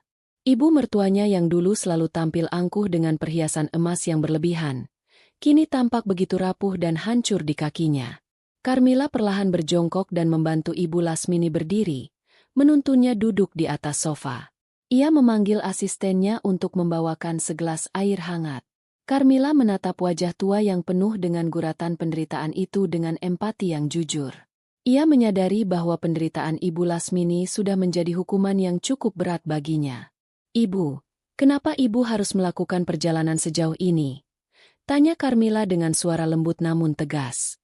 Ibu Lasmini terus menangis, menceritakan semua kejadian di Jakarta, mulai dari penipuan yang dilakukan Gandhi hingga ancaman rentenir yang membuatnya harus lari dari rumah. Setiap kata yang keluar dari mulut Ibu Lasmini adalah pengakuan akan dosa-dosa masa lalunya. Ia tidak mencoba membela diri. Ia mengakui bahwa keserakahan dan sifatnya yang selalu memandang rendah orang lainlah yang membawanya ke titik ini. Karmila mendengarkan semuanya dengan seksama, tanpa memotong sedikit pun. Ia tidak merasa perlu menanggapi dengan kata-kata sinis, karena ia tahu bahwa Ibu Lasmini sendiri sudah menghukum dirinya dengan penyesalan yang membakar batin. Karmila kemudian menarik napas dalam-dalam. "Aku sudah lama memaafkan ibu. Bagiku, apa yang terjadi di Jakarta sudah menjadi bagian dari masa lalu yang harus kita tinggalkan. Namun, aku tidak bisa serta-merta mengajak ibu tinggal di sini seperti tidak pernah terjadi apa-apa. Ibu harus mengerti bahwa apa yang ibu alami adalah bagian dari proses pembelajaran hidup. Aku akan membantu ibu, tapi bukan berarti ibu bisa mendapatkan kembali kenyamanan yang dulu ibu miliki dengan mudah." Ibu Lasmini mengangguk dengan lemah. Ia merasa bahwa kata-kata Karmila sangat adil. Ia tidak berharap banyak. Yang ia inginkan hanyalah kesempatan untuk menebus dosa-dosanya sebelum ia tutup usia. Karmila akhirnya memutuskan untuk mempekerjakan Ibu Lasmini sebagai pengelola kebersihan di asrama anak-anak yayasan. Itu adalah pekerjaan yang sederhana, namun memiliki nilai pengabdian yang tinggi. Karmila ingin Ibu Lasmini belajar tentang arti ketulusan dengan melayani orang lain, persis seperti apa yang dulu ia jalani saat ia harus bekerja keras sendirian. Ibu Lasmini menerima keputusan itu dengan penuh rasa syukur. Ia tidak mengeluh sama sekali. Hari-hari pertamanya bekerja di yayasan terasa sangat berat. Ia yang dulu tidak pernah menyentuh pekerjaan kasar, kini harus terbiasa dengan sapu, kain pel, dan cucian. Namun, setiap kali ia melihat senyum anak-anak yang ia layani, ada rasa damai yang mulai tumbuh di hatinya. Ia perlahan belajar bahwa kebahagiaan sejati tidak berasal dari harta yang melimpah atau status sosial yang tinggi, melainkan dari ketulusan hati dalam berbagi dan mengabdi. Karmila sesekali memperhatikan Ibu Lasmini dari kejauhan. Ia melihat perubahan yang perlahan terjadi pada mertuanya itu. Ibu Lasmini menjadi lebih pendiam, lebih rendah hati, dan lebih sering merenung. Hubungan mereka tidak lagi sedekat dulu, namun sudah jauh dari rasa benci. Mereka kini memiliki jarak yang sehat, sebuah hubungan yang didasarkan pada penghormatan dan pengakuan atas kesalahan masa lalu. Karmila merasa bahwa ini adalah ending yang cukup bijak. Ia tidak perlu membalas dendam dengan menghancurkan martabat mertuanya, karena martabat itu sudah hancur oleh tindakan Ibu Lasmini sendiri, dan sekarang wanita itu sedang berusaha membangunnya kembali dengan cara yang benar. Di tempat lain, desas-desus mengenai keberadaan Gandhi masih belum ditemukan. Namun, bagi Ibu Lasmini, ia sudah mulai bisa merelakan anaknya itu. Ia sadar bahwa ia telah memanjakan Gandhi secara salah, dan itu adalah bagian dari dosa yang juga harus ia tanggung. Ia kini hanya fokus pada hari-harinya di yayasan, berusaha memperbaiki hubungan dengan Tuhan dan dengan sesamanya. Ia sering terlihat duduk di taman asrama saat sore hari, menatap langit senja dengan perasaan yang tenang. Ia tidak lagi mengejar harta, tidak lagi menghina orang, dan tidak lagi memandang rendah siapapun. Ia telah menjadi wanita yang jauh lebih bijak, meski ia harus membayar harga yang sangat mahal untuk kebijaksanaan tersebut. Kehidupan di dalam asrama yayasan mulai membentuk ritme baru bagi Ibu Lasmini. Pekerjaan yang dulunya ia anggap hina, kini menjadi ladang pengabdian yang memberikan makna baru bagi sisa usianya. Pagi-pagi sekali, saat embun masih membasahi dedaunan di halaman yayasan, ia sudah terlihat sibuk menyapu pelataran. Gerakannya tidak lagi terlihat kaku atau penuh keluhan. Ada ketenangan yang terpancar dari raut wajahnya yang mulai tampak lebih cerah meski kerutan-kerutan di sana tak bisa disembunyikan. Ia belajar untuk menyapa setiap anak asuh dengan senyuman tulus. Sesuatu yang dulunya terasa sangat sulit ia lakukan karena hatinya selalu dipenuhi rasa curiga dan keinginan untuk menghina. Carmila tetap menjaga jarak profesional namun hangat. Ia sesekali berbincang singkat dengan Ibu Lasmini mengenai perkembangan pekerjaan atau sekadar memastikan bahwa kesehatan wanita tua itu baik-baik saja. Tidak ada lagi percakapan mengenai harta atau masa lalu yang kelam. Carmila sadar bahwa mengungkit luka lama hanya akan menghambat proses transformasi batin yang sedang dialami mantan mertuanya itu. Ia membiarkan Ibu Lasmini menemukan kedamaiannya sendiri di tengah rutinitas menyapu, mengepel, dan memastikan setiap sudut asrama tetap bersih dan nyaman bagi anak-anak. Namun, ketenangan itu tidak berlangsung tanpa ujian. Suatu hari, seorang pria berpenampilan acak-acakan terlihat mondar-mandir di sekitar gerbang depan yayasan. Ia mengenakan jaket yang sudah kusam dan terus menutupi wajahnya dengan topi yang ditarik rendah. Awalnya, pihak keamanan mengira ia hanyalah seorang gelandangan biasa yang mencari makan. Namun sikapnya yang terus memperhatikan gedung asrama membuat satpam curiga. Pria itu ternyata adalah Gandhi. Ia telah menghabiskan seluruh sisa uang hasil penipuan yang ia bawa kabur untuk berjudi dan berfoya-foya di daerah pinggiran Bali. Hingga akhirnya ia jatuh miskin dan kembali menjadi buronan rentenir yang lebih kejam. Gandhi, dalam kondisi yang sangat putus asa dan tidak tahu lagi kemana harus meminta bantuan, akhirnya teringat akan keberadaan ibunya di Bali. Kabar tentang yayasan milik Carmila telah sampai ke telinganya melalui gosip di kalangan gelandangan yang ia temui di terminal. Dengan sisa tenaga dan rasa malu yang sudah hilang ditelan oleh rasa lapar, ia nekat datang. Saat Ibu Lasmini sedang membuang sampah di tempat pembuangan di dekat gerbang belakang sore itu, ia melihat sosok yang sangat dikenalnya berdiri di balik pohon besar dengan tatapan mata yang penuh intimidasi. Ibu Lasmini gemetar hebat saat menyadari bahwa sosok itu adalah anaknya. Gandhi mendekat dengan langkah yang terhuyung. Matanya merah karena kurang tidur dan efek alkohol. Ia langsung menuntut uang kepada ibunya, mengancam akan membuat keributan jika permintaannya tidak dipenuhi. Ibu Lasmini merasa dunianya kembali guncang. Ketakutan akan masa lalu yang kelam kembali menghantuinya. Ia tahu betul watak anaknya yang tidak pernah berubah, yang hanya akan menjadikannya alat untuk memuaskan keserakahannya sendiri. Ibu, cepat berikan aku uang. Aku tahu kamu pasti punya simpanan di sini. Jangan pura-pura miskin padaku. Bentak Gandhi dengan suara parau. Ia mencengkeram lengan ibunya dengan kasar, membuat Ibu Lasmini meringis kesakitan. Gandhi, dengarkan ibu. Ibu sudah tidak punya uang lagi. Ibu di sini hanya bekerja sebagai tukang kebun dan petugas kebersihan. Tidak ada uang yang bisa ibu berikan kepadamu. Jawab Ibu Lasmini dengan air mata yang mulai jatuh. Ia berusaha melepaskan diri, namun cengkeraman Gandhi justru semakin erat. Carmila, yang kebetulan sedang melintas menuju mobilnya untuk sebuah pertemuan penting, melihat keributan di dekat gerbang belakang. Ia segera turun dari mobil dan menghampiri mereka. Pemandangan itu membuatnya marah sekaligus sedih. Ia melihat bagaimana Gandhi, yang dulu sombong dan licik, kini telah menjadi sosok yang jauh lebih rendah dan berbahaya. Carmila tidak membiarkan situasi itu berlarut-larut. Ia segera memanggil satpam yayasan untuk mengamankan Gandhi sebelum pria itu melakukan tindakan yang lebih nekat atau membahayakan ibunya. Berhenti, Gandhi. Kamu pikir tempat apa ini? Suara Carmila terdengar tegas dan penuh otoritas. Ia berdiri di antara Ibu Lasmini dan Gandhi, menatap mantan adik iparnya itu dengan tatapan yang tajam namun tidak takut sedikitpun. Jika kamu masih punya sedikit saja rasa hormat kepada ibumu, pergilah dari sini sekarang juga. Aku tidak akan segan-segan memanggil polisi jika kamu terus mengganggu ketertiban di tempat ini. Gandhi tertegun melihat keberanian Carmila. Ia ingat betapa menantunya itu dulunya sangat takut padanya dan ibunya. Namun, wanita di depannya sekarang adalah sosok yang berbeda.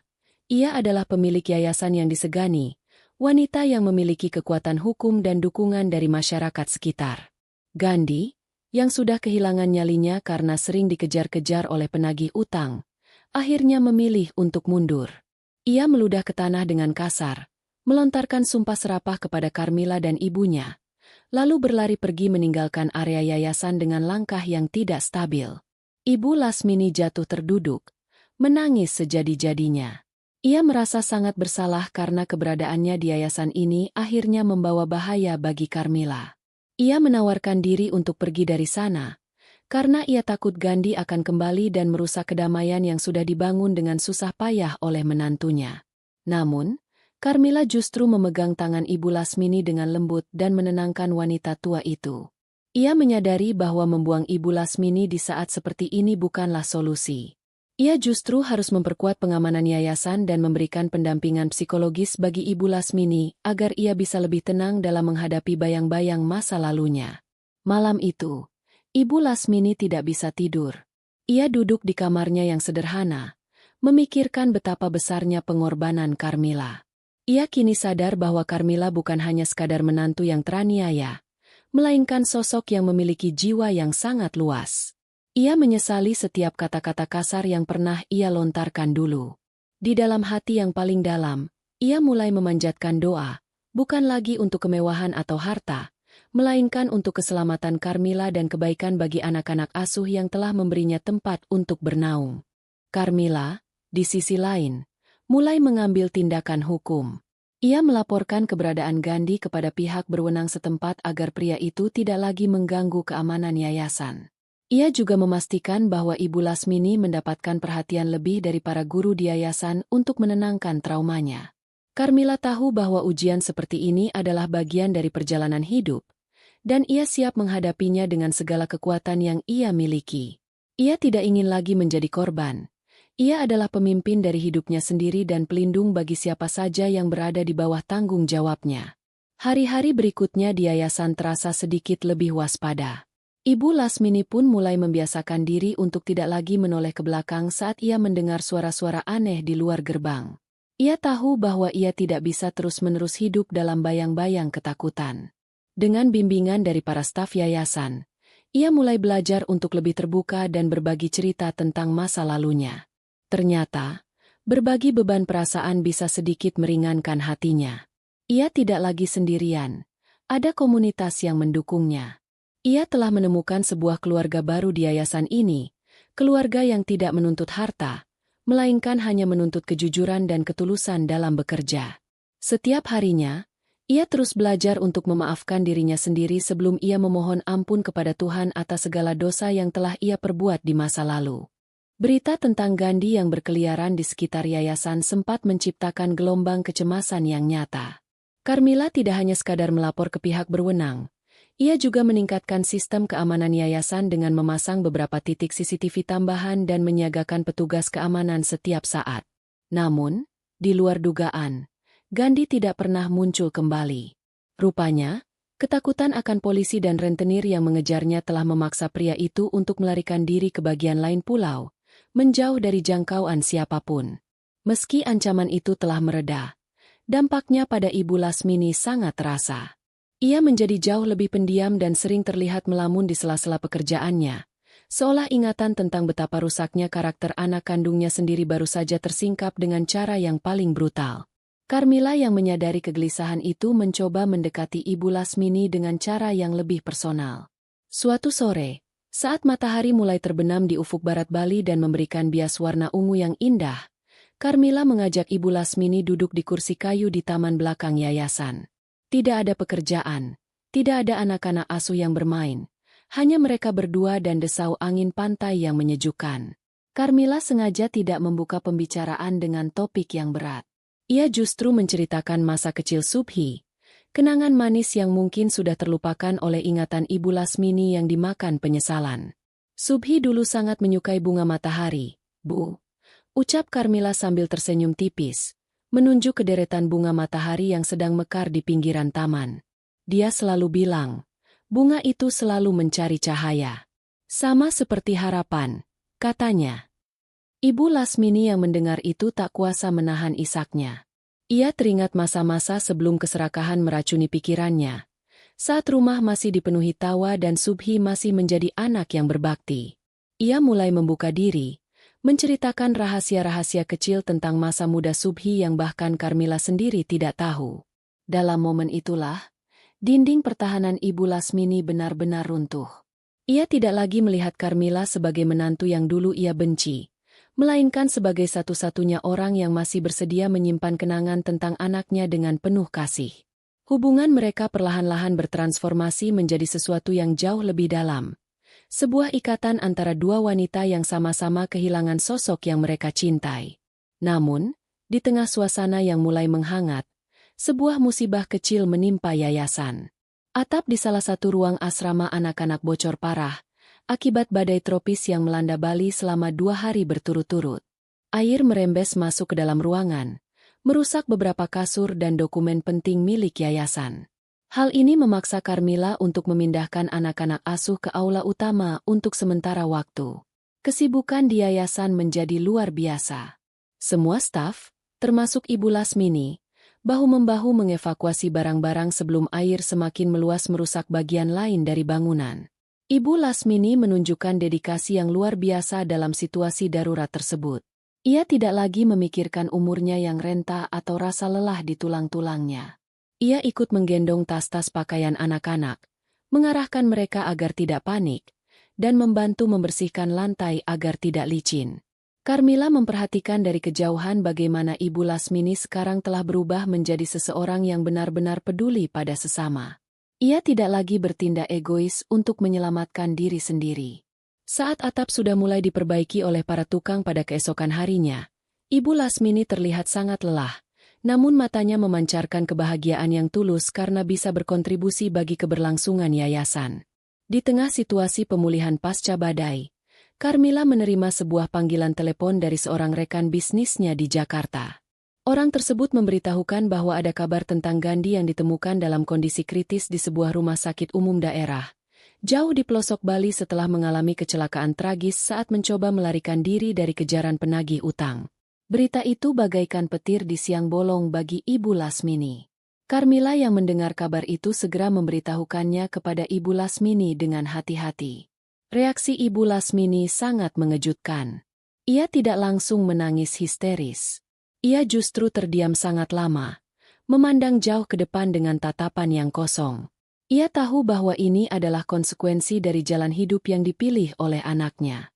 Ia menatap Carmila dengan mata yang berkaca-kaca, meminta izin untuk pergi menjenguk Gandhi, bukan untuk memberikan uang, melainkan untuk memberikan pengampunan dan memastikan anaknya mendapatkan perawatan yang layak sebagai manusia terakhir kalinya.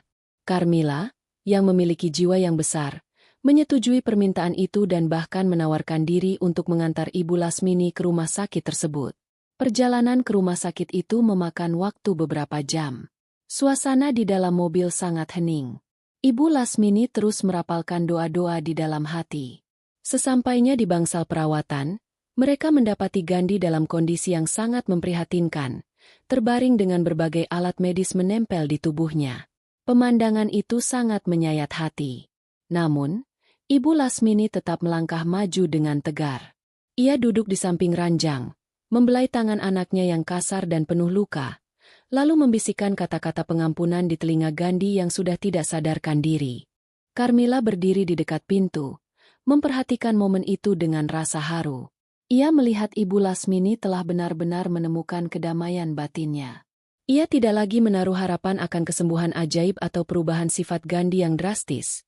Ia hanya ingin melakukan tugasnya sebagai seorang ibu yang melepaskan anaknya ke hadapan Sang Pencipta dengan hati yang damai. Malam itu, di rumah sakit yang sederhana itu, sebuah siklus kebencian akhirnya terputus. Tidak ada dendam yang tersisa. Tidak ada lagi rasa amarah. Yang ada hanyalah sebuah kesadaran akan kefanaan hidup dan pentingnya kerendahan hati. Sekembalinya dari rumah sakit, yayasan terasa jauh lebih tenang. Ibu Lasmini tidak lagi terlihat murung atau penuh rasa bersalah yang mencekik. Ia mulai bercerita kepada anak-anak asuh tentang pentingnya kejujuran dan kerja keras, menggunakan pengalamannya sendiri sebagai pelajaran yang berharga. Anak-anak yang mendengarkannya tampak sangat antusias dan tersentuh oleh kisah hidup Ibu Lasmini yang penuh lika-liku. Mereka mulai memanggilnya dengan sebutan, Nenek. Sebuah panggilan yang membuat hati Ibu Lasmini mekar oleh kebahagiaan yang belum pernah ia rasakan sebelumnya. Ia merasa memiliki keluarga kembali. Keluarga yang tidak terikat oleh darah melainkan oleh kasih sayang yang tulus. Carmila, yang melihat perubahan itu, merasa sangat bangga. Ia tahu bahwa ia telah berhasil menyelamatkan bukan hanya yayasannya, tetapi juga jiwa seseorang yang sempat tersesat. Ia pun semakin fokus untuk mengembangkan yayasan tersebut agar bisa menampung lebih banyak anak-anak yang membutuhkan. Ia menyadari bahwa kekayaan sejati bukanlah pada nominal saldo di bank, melainkan pada kemampuan seseorang untuk memberikan dampak positif bagi kehidupan orang lain. Dan di balik semua itu, ada sebuah rasa syukur yang mendalam karena ia bisa melalui semua badai kehidupan ini dengan tetap menjaga martabat dan kebaikan hatinya. Kehidupan memang penuh dengan kejutan, dan Carmila kini siap menghadapi apapun yang akan terjadi selanjutnya dengan tangan terbuka dan hati yang lapang. Hari-hari di yayasan pasca peristiwa di rumah sakit berjalan dengan atmosfer yang jauh lebih ringan. Ibu Lasmini kini bukan lagi sekadar sosok yang bekerja untuk menebus dosa, melainkan sudah menjadi bagian tak terpisahkan dari denyut nadi kehidupan di sana. Anak-anak asuh yayasan sudah terbiasa memanggilnya, Nenek, dan panggilan itu justru menjadi obat paling mujarab bagi Ibu Lasmini untuk melupakan kesepian dan rasa bersalah yang dulu kerap menghantuinya di malam hari. Ia mulai terbiasa merajut, mengajari anak-anak kecil membuat kerajinan tangan, dan terkadang duduk di serambi asrama untuk membacakan dongeng sebelum tidur. Carmila memperhatikan transformasi itu dengan senyum kecil yang tersimpul di bibirnya. Ia melihat bagaimana seorang wanita yang dulunya begitu terobsesi dengan materi dan status, kini menemukan kemewahan yang sebenarnya dalam bentuk pelukan hangat dan tawa ceria anak-anak asuh. Bagi Carmila, ini adalah kemenangan terbesar yang pernah ia capai. Ia tidak perlu lagi memikirkan strategi balas dendam atau memantau gerak-gerik mertuanya. Ia telah melepaskan segalanya. Dan sebagai gantinya, ia mendapatkan sebuah keluarga besar yang tulus mencintainya. Namun, di tengah kedamaian yang sedang dipupuk, yayasan mendapatkan sebuah undangan khusus untuk menghadiri acara amal bergengsi di kawasan elit Seminyak. Acara itu menghimpun para pebisnis properti dan pengusaha sukses di Bali untuk menggalang dana bagi pengembangan fasilitas pendidikan. Carmila, sebagai pemilik yayasan yang diakui atas dedikasinya, diwajibkan untuk hadir. Ia sempat ragu untuk meninggalkan Ibu Lasmini sendirian di asrama, namun sang mertua justru mendorongnya dengan antusias. Pergilah, Carmila. Kamu sudah bekerja terlalu keras untuk yayasan ini. Biarkan anak-anak bersamaku malam ini, kami akan baik-baik saja.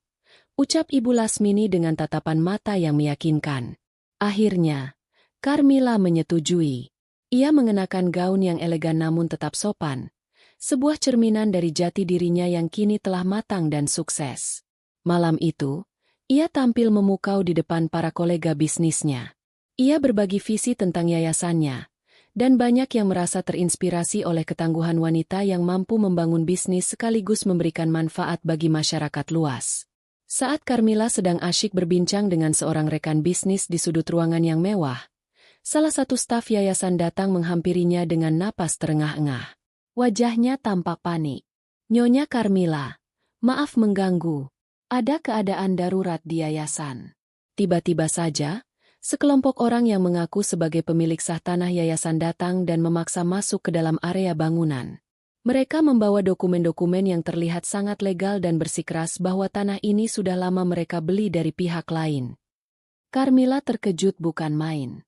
Ia merasa mustahil, karena ia telah memastikan legalitas tanah yayasan tersebut saat pertama kali membangunnya. Namun, ia tidak membuang waktu.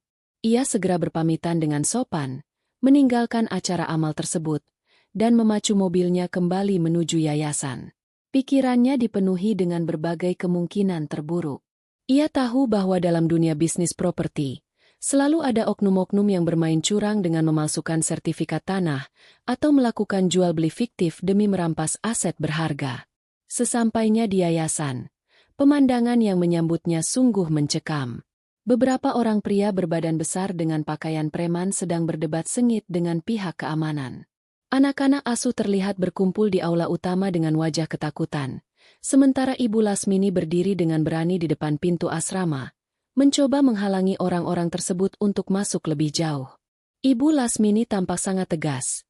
Ia tidak lagi sosok yang takut pada preman, karena ia tahu ia sedang melindungi sesuatu yang jauh lebih berharga daripada nyawanya sendiri, yaitu masa depan anak-anak asuh. Carmila segera melangkah keluar dari mobil dan berteriak meminta mereka berhenti. "Siapa kalian? Apa hak kalian datang ke sini dan mengintimidasi penghuni yayasan ini?" Salah seorang pria yang terlihat sebagai pemimpin kelompok itu melangkah maju, memamerkan sebuah map coklat yang berisi lembaran kertas. "Saya tidak peduli siapa Anda. Tanah ini sudah pindah tangan ke pemilik baru sejak minggu lalu. Berdasarkan surat kuasa ini, kami berhak mengambil alih area ini untuk keperluan konstruksi komersial. Anda dan semua penghuni di sini harus segera berkemas dan pergi sebelum kami mengambil tindakan tegas." Carmila mengambil dokumen itu, membaliknya dengan cepat, dan ia menyadari bahwa ada tanda tangan palsu yang dicatut di atasnya. Ia segera mengeluarkan ponselnya, menghubungi Pak Cipto secara langsung dan menjelaskan situasi yang terjadi. Pak Cipto, dengan sigap dan profesional, memberikan instruksi apa yang harus dilakukan Carmila. Ternyata, ini adalah upaya perampasan aset oleh sindikat mafia tanah yang sedang merajalela. Carmila kemudian dengan tenang namun tegas, mengancam para preman itu dengan pasal penipuan dan pemalsuan dokumen, sambil menyebutkan bahwa ia telah menghubungi pihak kepolisian yang sedang dalam perjalanan menuju lokasi. Para preman itu tampak ragu sejenak saat melihat Carmila sama sekali tidak menunjukkan rasa gentar. Ketegasan yang dipancarkan oleh wanita itu membuat mereka sadar bahwa mereka berhadapan dengan lawan yang tangguh, bukan janda lemah yang bisa diintimidasi. Saat sirine polisi mulai terdengar dari kejauhan, mereka memutuskan untuk melarikan diri dengan motor mereka, meninggalkan dokumen palsu tersebut berserakan di tanah. Carmila segera memeluk Ibu Lasmini yang tampak lemas setelah keberaniannya diuji habis-habisan malam itu. Anak-anak asuh segera berlarian keluar dan memeluk Carmila. Malam itu menjadi saksi bisu bagaimana yayasan tersebut bukan hanya milik Carmila secara administratif, melainkan milik semua orang yang berjuang untuk mempertahankannya. Ibu Lasmini menatap Carmila dengan pandangan penuh rasa bangga. Ia tidak menyangka bahwa menantu yang dulu pernah ia usir, kini berdiri gagah sebagai pelindung bagi banyak jiwa. Carmila kemudian memerintahkan Pak Cipto untuk menindaklanjuti kasus ini ke ranah hukum, agar tidak ada lagi oknum-oknum yang mencoba bermain curang di atas tanah yayasannya. Ia pun kembali menenangkan anak-anak asuh, menjanjikan bahwa tidak akan ada seorang pun yang bisa mengambil tempat tinggal mereka. Malam itu, untuk pertama kalinya, Ibu Lasmini merasa bahwa ia benar-benar menjadi bagian dari perjuangan ini. Ia tidak lagi menjadi orang luar yang menumpang, melainkan salah satu pilar yang siap pasang badan jika yayasan tersebut terancam. Rasa memiliki itu jauh lebih kuat daripada rasa takut manapun. Setelah semua situasi terkendali, Carmila duduk di ruang kantornya, merenung betapa rapuhnya segalanya jika kita tidak memiliki fondasi yang kuat. Namun, ia juga sadar bahwa selama ia memiliki orang-orang yang setia dan memiliki niat tulus seperti Ibu Lasmini dan staf yayasan lainnya, ia tidak akan pernah benar-benar dikalahkan oleh siapapun. Ia menutup malam itu dengan rasa syukur yang mendalam, bersiap menghadapi hari esok dengan tekad yang lebih kuat untuk terus melindungi apa yang sudah ia bangun dengan susah payah. Ia tidak lagi melihat masa lalu sebagai hambatan, melainkan sebagai bahan bakar untuk terus maju dan menjaga keberlangsungan masa depan yayasannya. Babak terakhir dari perjalanan hidup Carmila dan Ibu Lasmini dimulai dengan suasana yang jauh lebih tenang namun penuh dengan refleksi mendalam. Setelah upaya mafia tanah untuk merampas yayasan berhasil digagalkan dan proses hukum terhadap para pelaku telah diproses secara transparan oleh Pak Cipto, yayasan kini berdiri dengan status hukum yang jauh lebih kuat dan terlindungi. Kepercayaan masyarakat terhadap yayasan semakin meningkat, Dan banyak donatur yang tersentuh dengan perjuangan Carmila datang untuk memberikan dukungan moral maupun material untuk memperluas fasilitas pendidikan di sana. Kehidupan Ibu Lasmini pun telah mencapai babak transformasi yang paling tuntas. Ia kini bukan lagi wanita yang diselimuti oleh rasa sesal yang mematikan, melainkan seorang nenek yang bijak dan penuh kasih bagi anak-anak asuh. Kebiasaannya merajut di serambi asrama telah berkembang menjadi sebuah kelas kerajinan tangan yang sangat digemari. Ibu Lasmini bahkan sering berbagi kisah tentang pentingnya kejujuran dan bahaya keserakahan kepada anak-anak dengan cara yang sangat lembut, tanpa menghakimi, melainkan sebagai bentuk berbagi pengalaman hidup agar mereka tidak terjebak dalam lubang yang sama dengannya. Carmila, di sisi lain, telah memantapkan posisinya sebagai wanita mandiri yang sukses. Usaha propertinya di Bali semakin berkembang, namun ia tidak lagi membiarkan kesibukan bisnis menjauhkan dirinya dari esensi kehidupan. Ia kini lebih sering menghabiskan waktu di yayasan, memantau langsung tumbuh kembang anak-anak yang ia anggap sebagai keluarga besarnya sendiri. Ia telah berhasil membuktikan bahwa kejatuhan bukanlah akhir dari segalanya, melainkan titik balik untuk bangkit menjadi versi diri yang jauh lebih mulia. Pada suatu sore yang cerah, tepat 1 tahun setelah peristiwa-peristiwa dramatis yang mengubah hidup mereka, Carmila mengumpulkan seluruh penghuni yayasan di aula utama. Ia ingin meresmikan sebuah aula baru yang dibangun dari hasil penggalangan dana acara amal sebelumnya. Aula tersebut diberi nama Aula Subhi, sebagai bentuk penghormatan terakhir bagi mendiang suaminya yang telah menjadi jembatan bagi pertemuan takdir mereka. Ibu Lasmini menangis haru saat melihat nama anak kandungnya terpampang indah di sana. Ia merasa bahwa dengan cara inilah, ingatan tentang Subhi tetap hidup dan memberikan manfaat nyata bagi banyak anak yang membutuhkan kasih sayang. Ibu, bisik Carmila saat mereka berdua berdiri menatap prasasti nama tersebut. Subhi pasti sangat bangga melihat ibu sekarang. Ia tidak pernah ingin melihat ibu menderita. Ia hanya ingin melihat keluarganya hidup dalam ketulusan. Ibu Lasmini mengusap air matanya dan menggenggam erat tangan Carmila. Terima kasih, Carmila.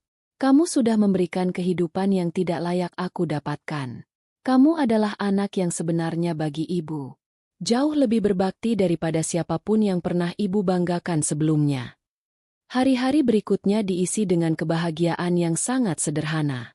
Yayasan menjadi tempat yang penuh dengan suara tawa dan harapan. Tidak ada lagi konflik, tidak ada lagi dendam. Yang ada hanyalah harmoni yang indah. Bahkan, Ibu Lasmini sempat menerima surat dari jauh, dari kerabat lamanya di Jakarta yang mendengar tentang perubahannya. Mereka yang dulu menjauh saat Ibu Lasmini jatuh miskin, kini kembali mencoba mendekat. Namun, Ibu Lasmini menanggapinya dengan sangat tenang. Ia tidak lagi membutuhkan pengakuan dari orang-orang yang hanya mencari keuntungan di saat ia sedang jaya. Ia telah menemukan kenyamanan dalam kesederhanaan yang sesungguhnya. Carmila juga telah menutup rapat-rapat lembaran masa lalu yang menyakitkan. Ia tidak lagi merasa perlu untuk membuktikan apapun kepada siapapun. Ia telah mencapai titik di mana kedamaian pikiran jauh lebih berharga daripada kekuasaan atau harta. Ia pun mulai menjajaki hubungan baru dengan seorang pria yang memiliki nilai-nilai hidup yang sama dengannya. Seseorang yang menghargai perjuangan dan ketulusan hati.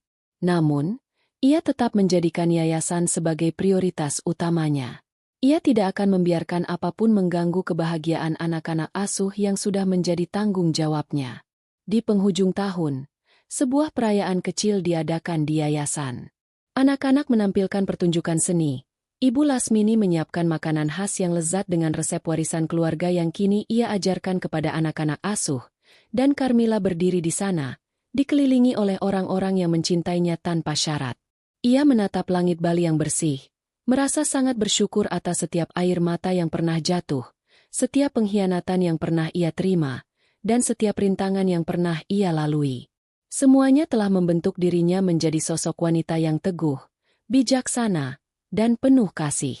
Ia menyadari bahwa roda kehidupan memang berputar. Ibu Lasmini yang dulu berada di atas, sempat jatuh ke titik terendah, dan kini menemukan kedamaian di tempat yang tak pernah ia sangka.